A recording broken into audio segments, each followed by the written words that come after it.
Hi friends, ఈరోజు నేను దాల్ కిచిడి చేస్తున్నాను అనమాట.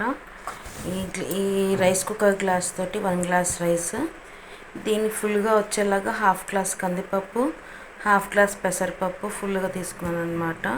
ఈ గ్లాస్ నిండుగా వచ్చేలాగా కడిగి నానబెట్టుకున్నాను అనమాట. ఒక 2 అవర్స్ పక్కన. అలాగే ఒక టమాటో, ఒక ఉల్లిపాయ, కరివేపాకు, పచ్చిమిర్చి చీలికలు, ఎండుమిరపకాయలు, క్యారెట్, ఆలు, జింజర్ గార్లిక్ పేస్ట్. స్టవ్ అంటించి కడాయి కుక్కర్ పెట్టేసేసుకున్నాను అనమాట. ఇప్పుడు దీంట్లో 2 స్పూన్స్ నెయ్యి, 2 స్పూన్స్ ఆయిల్ ఆల్రెడీ హీట్ చేసుకొని పెట్టుకున్నాను. ఇప్పుడు దీంట్లో జీలకర్ర వేసుకోవాలి. 1 స్పూన్ జీలకర్ర వేసేసుకొని అది కొంచెం ఒక 1 మినిట్ ఫ్రై అయిన తర్వాత ఉల్లిపాయలు, పచ్చిమిర్చి వేసేసుకోవాలి. ఉల్లిపాయలు, ఎండుమిరపకాయలు, పచ్చిమిర్చి, కరివేపాకు. ఉల్లిపాయలు కొంచెం కలర్ చేంజ్ అయిన తర్వాత చిన్న స్పూన్ మైని 1 spoon ginger garlic paste add చేసుకొని పచ్చి స్మెల్ పోయేంత వరకు బాగా ఫ్రై చేసుకోవాలి. పచ్చి స్మెల్ పోయింది. ఇప్పుడు టమాటా యాడ్ చేసుకోవాలి. టమాటా మొత్తం సాఫ్ట్ అయ్యేంత వరకు కుక్ చేసుకోవాలన్నమాట. టమాటా సాఫ్ట్ అయ్యి ఇప్పుడు కట్ చేసి పెట్టుకున్న ఆలు, క్యారెట్ ముక్కలన్నీ వేసేసుకోవాలి. ఆలు, క్యారెట్ వేసుకున్నాక కలిపేసేసుకొని ఇప్పుడు దీంట్లో కొంచెం పసుపు, మీ టేస్ట్కి సరిపడే ఉప్పు, నేను ఇక్కడ రాళ్ళ ఉప్పు తీసుకున్నాను అనమాట. ఇవంతా ఒకసారి ఇప్పుడు కలుపుకోవాలి.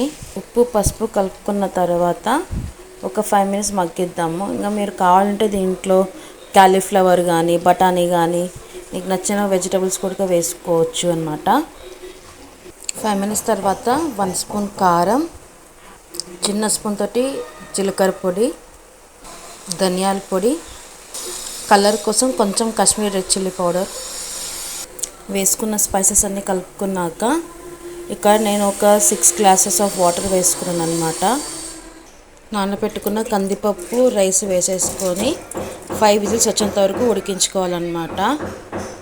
కొంచెం కొత్తిమీర వేసేసుకొని కొంచెం కసూరి మేతి, ఇది ఆప్షనల్. 5 విజిల్స్ రావాలి. 5 విజిల్స్ అయిపోయినాయి. స్టవ్ బంద్ చేస్తున్నాను. కంప్లీట్గా స్టీమ్ అంతా పోయినాక సర్వింగ్ బౌల్లోకి తీసేసుకుందాము. కంప్లీట్గా స్టీమ్ అంతా పోయింది. అంతే, దాల్ కిచిడి రెడీ అన్నమాట. ఆవకాయతో నంచుకొని అయినా తినచ్చు, పాపడ్స్ అయినా కానీ నంచుకొని తినచ్చు అన్నమాట. చాలా బాగుంటుంది. తప్పకుండా మీరు కూడా ట్రై చేయండి. పిల్లలైతే చాలా ఇష్టంగా తింటారు. ఈ వీడియో కనుక నచ్చినట్లయితే లైక్ చేయండి, షేర్ చేయండి, సబ్స్క్రైబ్ చేసుకోండి. Please do like, share and subscribe to Teju creations. Thanks for watching. Bye. మరొక లంచ్ బాక్స్ రెసిపీతో మీ ముందుకు వస్తాను.